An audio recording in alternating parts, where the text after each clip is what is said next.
अच्छा, nephritic syndrome में क्या होता है, इन्फ्लेमेशन होती है ग्लोमेरुलाई के। नेफ्रोटिक में सिर्फ परमेबिलिटी बैरियर खराब हुआ था और इसमें प्रॉपर इन्फ्लेमेशन हो गई। इन्फ्लेमेशन से क्या होता है, ब्लड आता है। इसका नेफ्रिटिक, जहाँ भी नेफ्रिटिक लिखा होता है वहाँ इन्फ्लेमेशन हो गई। मोस्ट कॉमन कॉज जो होती है पोस्ट स्ट्रेप्टोकोकल ग्लोमेरुलाई होती है, ये टाइप 3 हाइपर सेंसिटिविटी होती है। जो स्टेप्टोकोकाइल के अगेंस्ट एंटीबॉडीज बनती हैं वो ग्लोमेरुलाई में डिपॉजिट हो जाती हैं और इनको इन्फ्लेम कर देती है, जिससे ब्लड आने लग जाता है यूरिन में। तो इसकी लैब फाइंडिंग्स में नेफ्राइटिस की और नेफ्रेटिक सिंड्रोम की हीमाचूरिया होगा, एक्यूट किडनी इंजरी हो जाएगी, जीएफआर रिड्यूस होगा और साथ ही साथ एडिमा स्टार्ट हो जाएगा। Kidney will stop filtering out urine. Proteinuria होगा but it will be lesser, not in nephrotic range. Nephrotic range था 3.5 ग्राम पर 24 आवर्स में आ रहा था। क्लिनिकल फाइंडिंग इसमें हाइपरटेंशन होगी, एडीमा होगा। एडीमा तो दोनों में ही प्रेजेंट होता है बट इसमें हीमाचूरिया हाइपरटेंशन प्रिडोमिनेंट है। आगे इसको डिफाइन ऐसे करना है, glomerular disorder characterized by glomerular inflammation and bleeding. Proteinuria is limited और लेस देन 3.5 ग्राम। अगर इससे एक्सीड करता है तो ये नेफ्रोटिक सिंड्रोम बन जाता है। ओलिक यूरिया एजोटीनिया बीयूएन, जब आप इस फिल्टर ही नहीं करोगे जीएफआर रिड्यूस हो जाएगा तो क्रिएटिनिन यूरिया इंक्रीज हो जाएंगे। सॉल्ट रिटेंशन होगी, एडिमा होगा, हाइपरटेंशन को लीड करेगा जब आप फिल्टर आउट ब्लड नहीं कर रहे। साथ में रेड ब्लड सेल्स कास्ट आ रही होंगी और यूरिन में आरबीसीज आ रहे होंगे।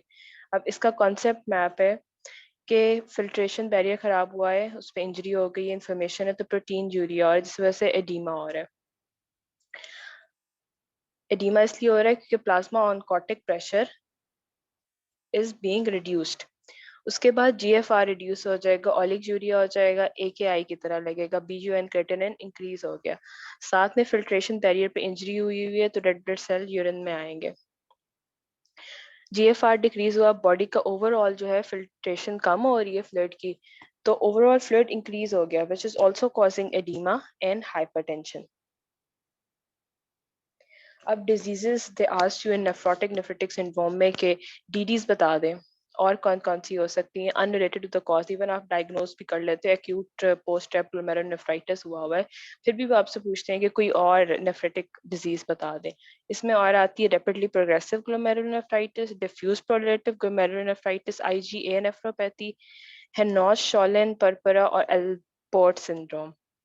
अब एक्यूट पोस्ट स्ट्रेप्टोग्लोमेरुलोनेफ्राइटिस में तो हिस्ट्री होगी कि आपका गला खराब हुआ होगा या स्किन पे इम्पेटाइगो होगा, सेलुलाइटिस हो सकता है।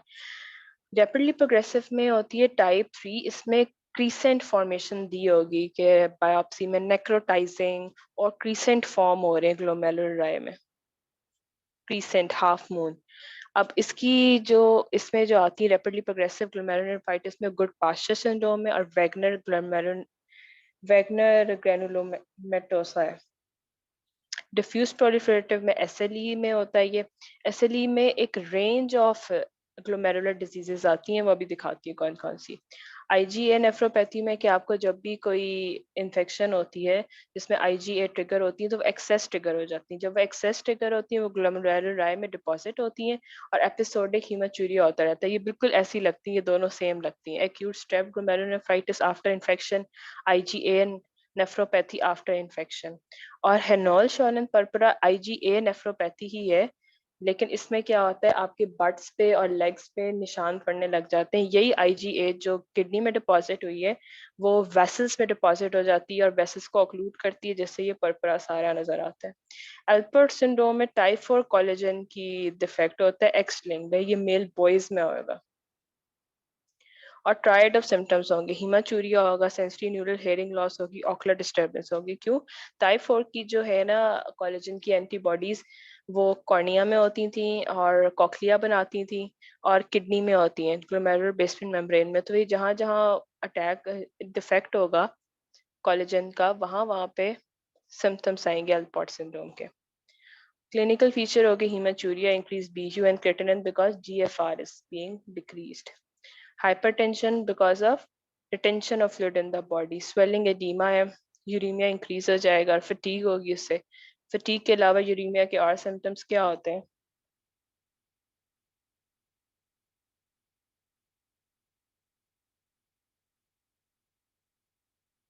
Yes, nausea, vomiting.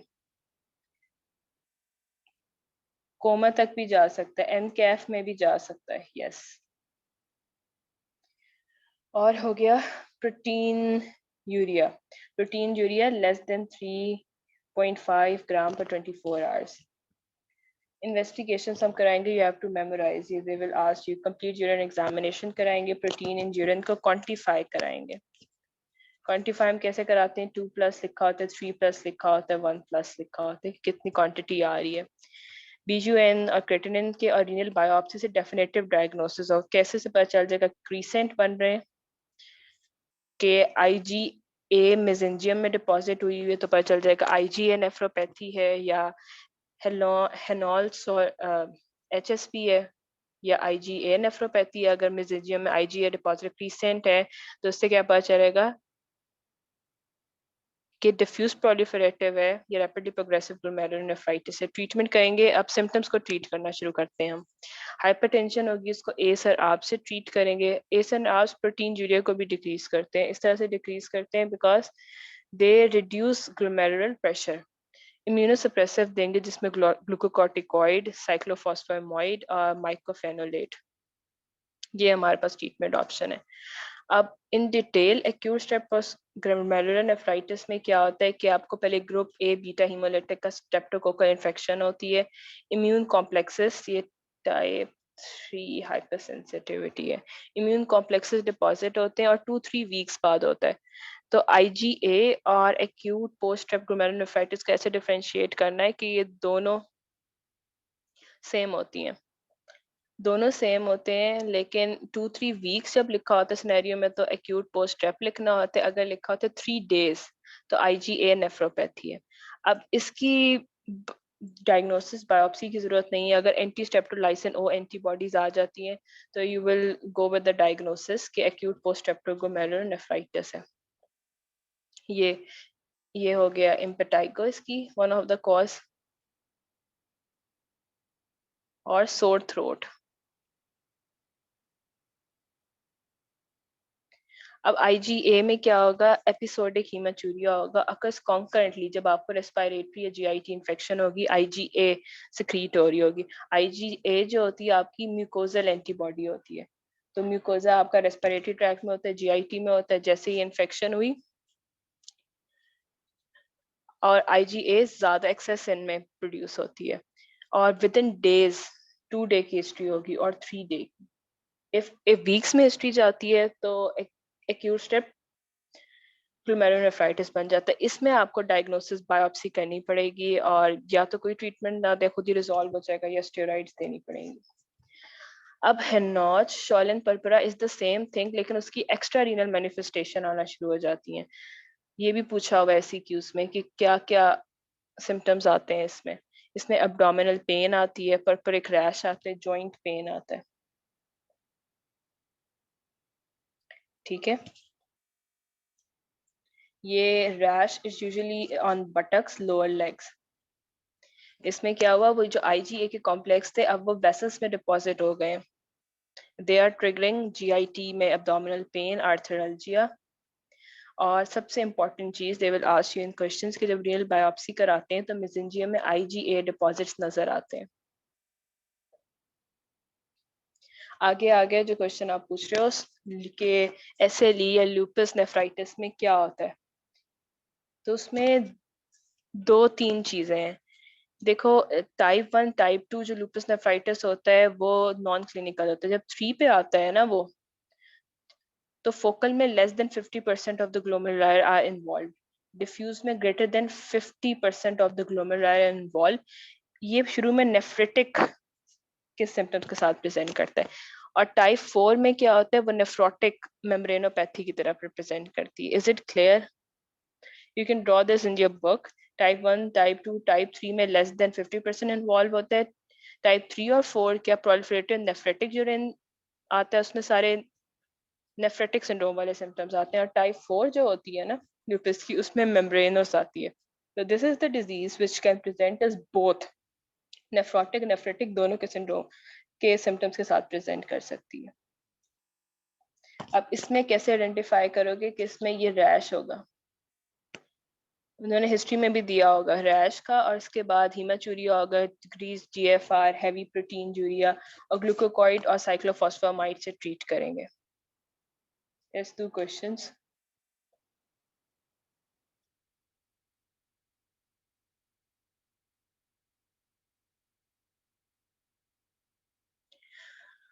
A 70-year-old woman presents with hemoptysis, increased lethargy, nausea, is a well-known case of hypertension managed with atenolol 50. Atenolol is beta blocker. On examination, her BP is 160/100. Is this hypertensive situation or not? Examination में फिर भी वो control नहीं हो रहा, although वो beta blocker ले रही है. She looks short of breath at rest. Her inspiratory crackles over both lungs. Investigation include hemoglobin 10, serum sodium 141, potassium seems a little elevated, creatinine 7.4, urine protein is +2, blood आ रहा है, और biopsy में necrotizing glomerulonephritis आ रहा है. What do you think she is suffering from?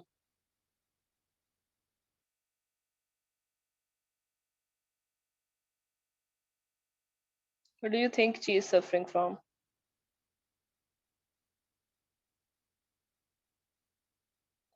Nephritic syndrome है कौन से वाला?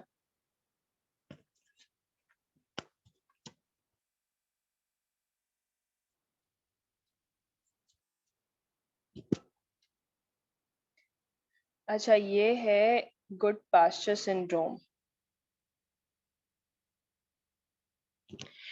ये क्रिसेंटेरिक या उसने लिखा हुआ नेक्रोटाइजिंग होता है। इसमें ऑटो एंटीबॉडीज बनती हैं अगेन टाइप 4 कोलेजन।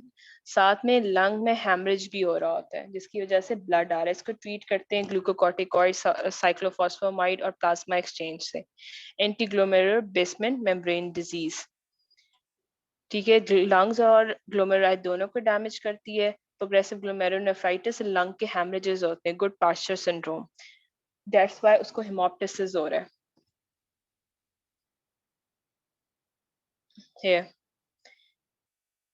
कफ, डिस्निया, हेमोप्टिसिस, ग्लोमेरुलोनेफ्राइटिस, ठीक है। इधर यू कैन राइट कि नेफ्रेटिक सिंड्रोम है, या तो अगर और आप अगर आइडेंटिफाई कर सकते हो तो ये गुड पास्चर सिंड्रोम है। What test will be perform? तो बायोप्सी डेफिनेटिव होती है, लेकिन इसमें क्या करें, एक तो आप रूल आउट करो कि कोई जिसका ब्लड आ रहा है, सीटी कराओगे चेस्ट का और बायोप्सी करोगे लंग्स की, टू रूल आउट कि कोई पल्मोनरी लीजन तो नहीं है। दूसरा, आप एंटीबॉडीज का टेस्ट कराओगे as per Davidson table. Auto antibodies,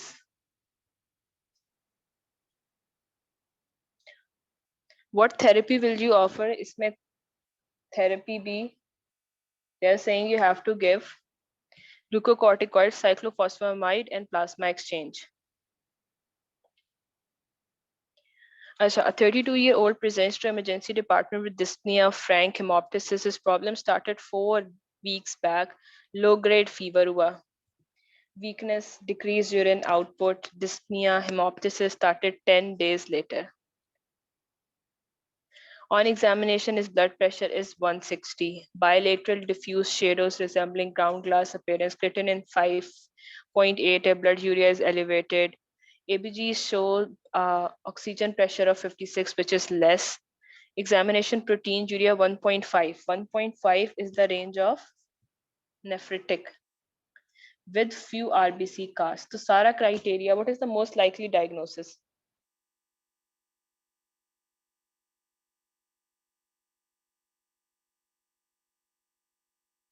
हाँ, ये भी गुड पास्चर होगा, लेकिन हमें कहा था कि डीडी में आप इसको वैगनर ग्रेनुलोमेटोसा भी लिखो, ग्रेनुलोमेटोसिस भी लिखो। What antibody test is likely to confirm your diagnosis? This antibody. इधर आप इम्यून डिपॉजिट में देखो linear IgM along GBM, histology में क्रिसेंटिक नेफ्राइटिस नजर आएगा, और auto antibodies to alpha 3 chain of type 4 collagen in GDM. Apart from dialysis, what two specific modalities of treatment? Immunosuppressive हम दे रहे हैं, ग्लूकोकॉर्टिकॉइड, साइक्लोफॉस्फामाइड, और दूसरा प्लाज्मा एक्सचेंज कर रहे हैं. A 38-year-old man presents with history of edema, feet, periorbital edema of 3 months, serum is 2.2, और LDH 184 है, जो कि नॉर्मल 160 से लेस होना चाहिए. Urea 30, creatinine 1, 24-hour urinary protein excretion of 8 gram, which is less. It's not nephrotic. Renal biopsy suggests membranous nephritis, which seems primarily idiopathic and does not seem to be any secondary cause. Malignancy drug nahi hai.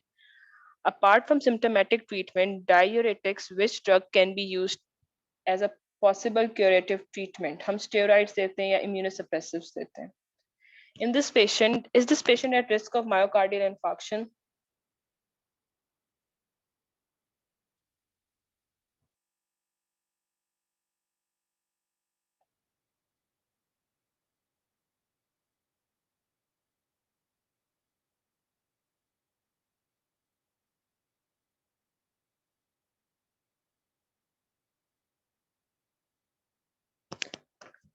Oh, good point.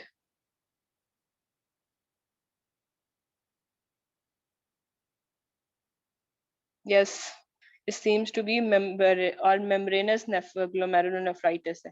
But the diagnosis is membranous glomerulonephritis. और diagnosis उन्होंने पूछा भी नहीं है. ठीक है, ये membranous glomerulonephritis diagnosis उन्होंने खुद ही दिया हुआ है. नेफ्रोटिक सिंड्रोम है ये. तभी उसको हाइपरलिपिडीमिया भी हुआ हुआ है. अच्छा, is this person at risk of myocardial infection? Yes, क्योंकि उसकी लिपिड प्रोफाइल डीरेंज्ड आई है, एलडीएच रेज्ड है. What drugs can reduce protein in urea without curing the disease?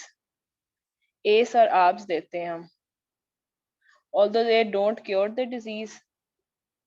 ठीक है, ACE and ARBs receptor reduce intraglomerular pressure, जो कि efferent arterioles को constrict कराते हैं, तो प्रोटीन यूरिया कम हो जाता है, लेकिन डिजीज क्योर नहीं होती. Apart from renal disease, he has no other comorbidities. In your opinion, what is the renal replacement therapy for him? End stage renal disease पे आया हुआ है.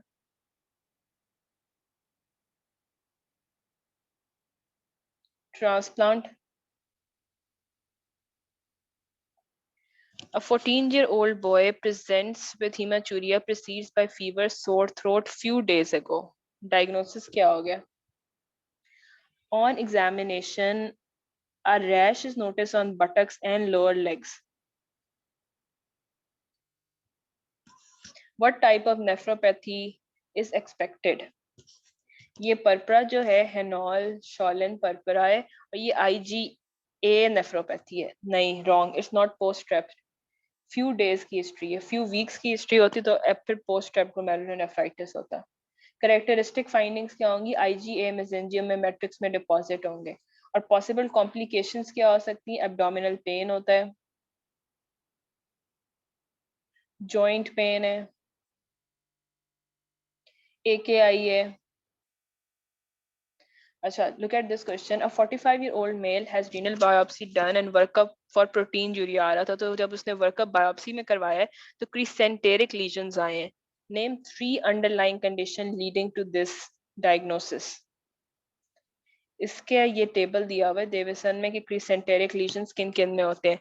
Rapidly progressive glomerulonephritis में, ठीक है. दूसरा हमारे पास होता है diffuse proliferative glomerulonephritis में, और एंटी ग्लोमेरुलर बेसमेंट मेम्ब्रेन में.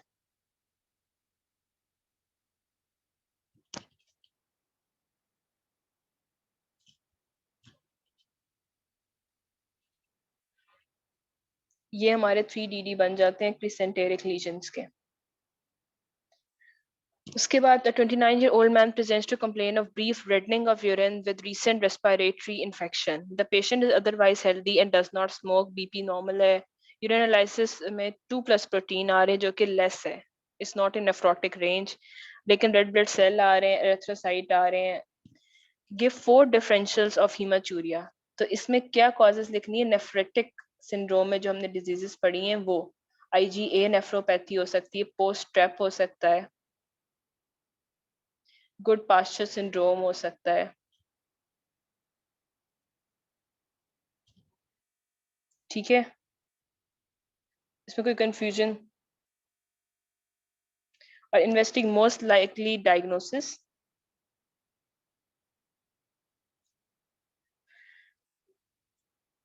अच्छा मोस्ट लाइकली डायग्नोसिस क्या होगा? With a recent respiratory infection. इसका मोस्ट लाइकली डायग्नोसिस क्या है? ये जो हमने सारे डीडीज बना लिए,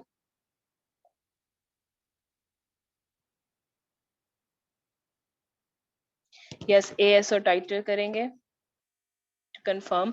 मोस्ट लाइकली डायग्नोसिस क्या है इसका? With a recent respiratory infection, IgA nephropathy. जब वो रीसेंट बोलेगा आईजीए नेफ्रोपैथी 3 वीक्स बोलेगा, और एएसओ टाइटर करोगे या रीनल बायोप्सी करोगे कंफर्म करने के लिए, बट इट्स बेटर कि आप एएसओ टाइटर पहले कर लो।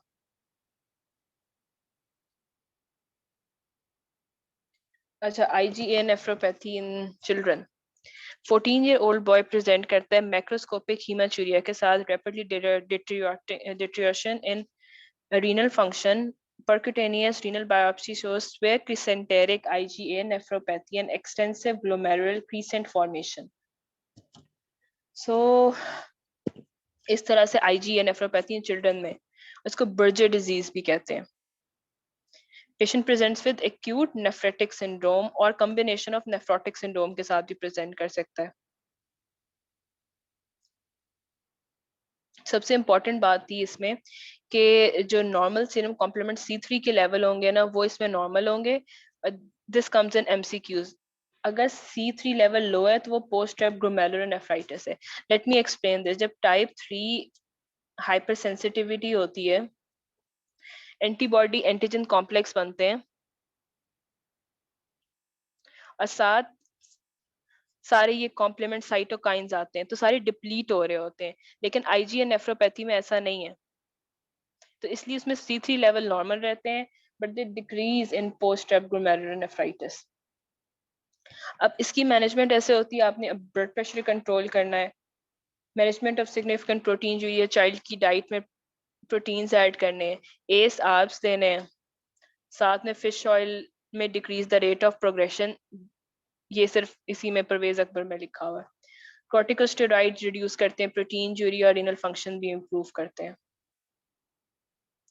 उसके बाद एक्यूट पोस्ट ट्रैप ग्लोमेरुलोनेफ्राइटिस कैसे प्रेजेंट करेगा? अब 6-year-old boy presents with dark brown urine and history of fever sore throat 2 weeks ago। Can you identify the time period? वो खुद ही कहता है 2 weeks। जब वीक्स की हिस्ट्री होती है तो पोस्ट ट्रैप हो जाता है वो।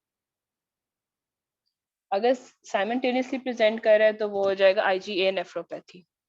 He is afebrile, but urine output is decreased. On examination, is active, non-toxic, periorbital edema, hypertension, hematuria. ये concentration hypertension, hematuria, edema के साथ present करेगा। Immune mediated nephritis है type 3 hypersensitivity।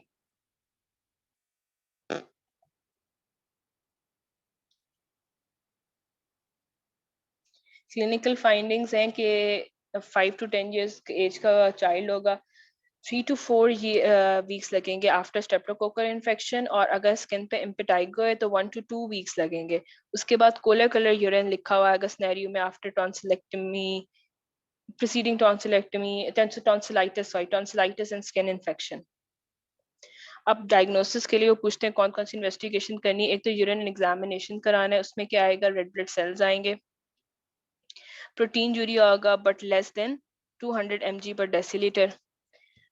Second ESR raised होगा, हीमोग्लोबिन डिक्रीज होगा। इसलिए decrease होगा क्योंकि ऑलिक यूरिया हो रहा है, आप बॉडी में वाटर को रिटेन कर रहे हो, तो हीमोग्लोबिन ऐसा लग रहा है डाइल्यूट हो गया, because water water to Hb ratio में वाटर इंक्रीज हो गया due to retention.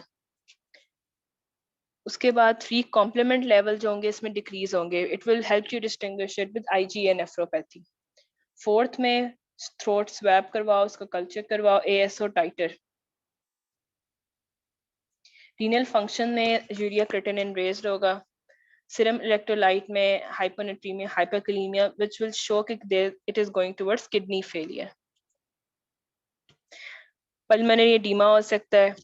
Renal biopsy में आपको पता चल जाएगा कि कॉज क्या है, लेकिन यूजुअली अगर आपके ASO टाइटर पॉजिटिव आ जाते हैं तो renal biopsy is not suggested.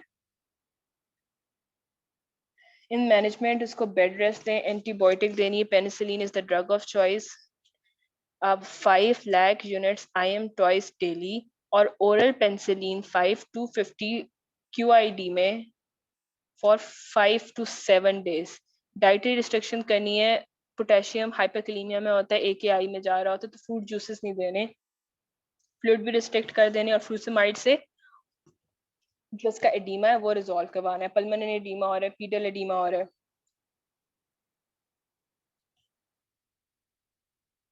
अच्छा, इसकी DD है membranoproliferative glomerulonephritis, they will ask you IgA nephropathy, Henoch, Schonlein purpura, vasculitis syndrome, infective endocarditis.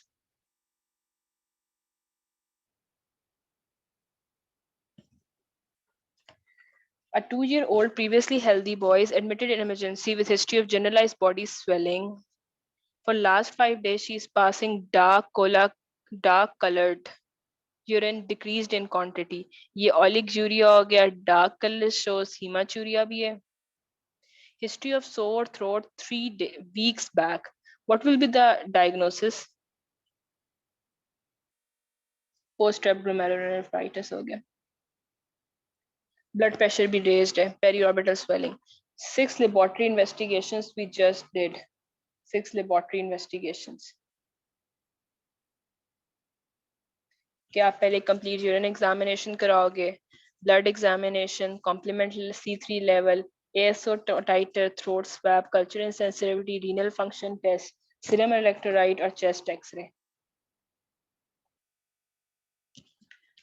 अच्छा, a 4-year-old boy admitted because of morning puffiness, headache, vomiting last 3 days. On examination, pulse 110 per minute, BP 130 per minute, urine examination, proteinuria in blood. What is the differential diagnosis? Nephritic syndrome में जो diseases आती हैं, they are asking you to write names.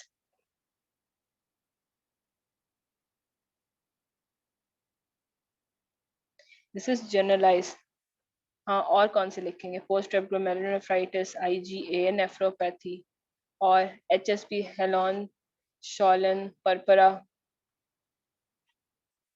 infective endocarditis, अभी book में पढ़ा है. A 7-year-old previously healthy girl has been brought to emergency room with generalized conversions 1 hour back. For the last 3 days, she was passing dark colored urine in decreased quantity. History of skin infections 3 weeks back. What is the diagnosis? A febrile है, meningeal irritation के sign negative है, periorbital swelling है, blood pressure 160 है. हाँ, post strep glomerulonephritis. अच्छा, इसको generalise conversion इसलिए पढ़ रहे हैं क्योंकि हाइपरटेंशन होती है, हाइपरटेंशन की वजह से ही जनरलाइज कन्वर्जन पढ़ रहे हैं इसको. Again, देखो, sore throat 1 week back, red color urine और BP 130/90 है. What is the differential diagnosis? इसमें IgA nephropathy, post strep glomerulonephritis, हेनॉल, शॉलन, परपरा सारे लिख दो, और vasculitis. What is the evidence of streptococcal infection? यहाँ पे बताओ क्या लिखना है evidence में.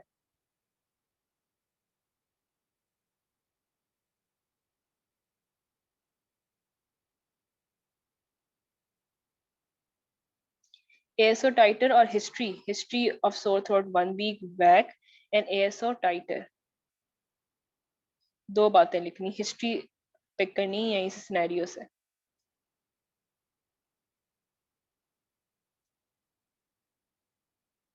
Rest all of the question were similar. ये देखो 3 weeks में इसमें स्किन की इन्फेक्शन के बाद 3 weeks के बाद वो oliguria, periorbital puffiness, red colour urine और हाइपरटेंशन के साथ प्रेजेंट करता है. पास्चुलर इन्फेक्शन 4 वीक्स बैक, 2 DD हो गया, मोस्ट लाइकली डायग्नोसिस 2 DD,